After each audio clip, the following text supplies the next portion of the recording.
पिंकी के पति कमलेश की दुकान पर गांव का गुंडा जग्गू दादा आता है और धमकी देकर जाता है कि अगर उसने 1 लाख रुपए नहीं दिए तो वो दुकान तोड़ देगा।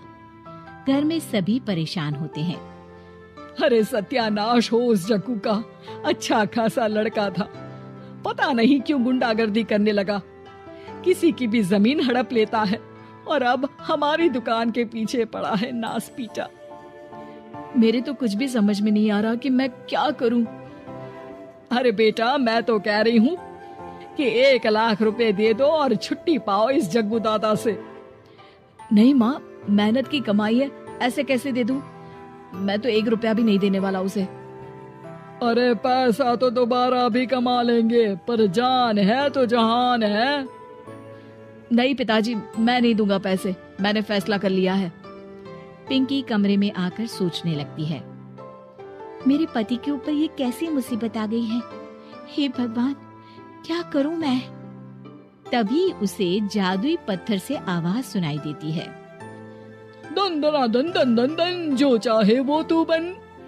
अरे हाँ, मैं भी कितनी भुलक्कड़ हूँ, मेरे पास तो जादुई पत्थर है, पर मैं क्या करूं? जग्गू दादा तो बहुत बड़ा गुंडा है, उसका सामना मैं कैसे कर पाऊंगी? पर मुझे ये करना ही होगा। पिंकी प्लान बनाती है और उसे एक आइडिया आता है और वो आइडिया वो सबको बताती है। सुनिए, मेरे पास एक प्लान है, आप जग्गू दादा को पैसे देकर उन्हें घर पर खाने पर बुलाइए। सब ये सुनकर दंग रह जाते हैं।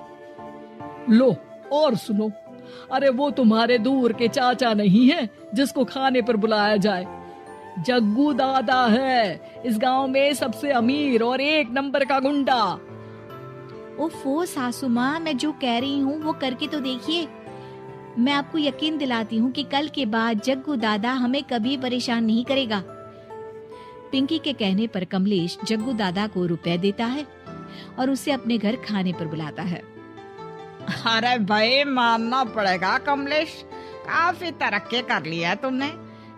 1 लाख रुपए तो बड़ा ही कम डोनेशन था। जग्गू दादा सोफे पर बैठता है और सबसे मिलने लगता है। अरे भाई, लता मौसी ठीक तो हो ना? सुना है घुटने में बहुत दर्द रहता है। हाँ बेटा, पर तुझे कैसे पता चला? अरे जग्गू दादा सारे गांव की खोज खबर रखता है, और वैसे भी मेरी माँ और आप तो बचपन की सहेलियां थी ना, तो आप तो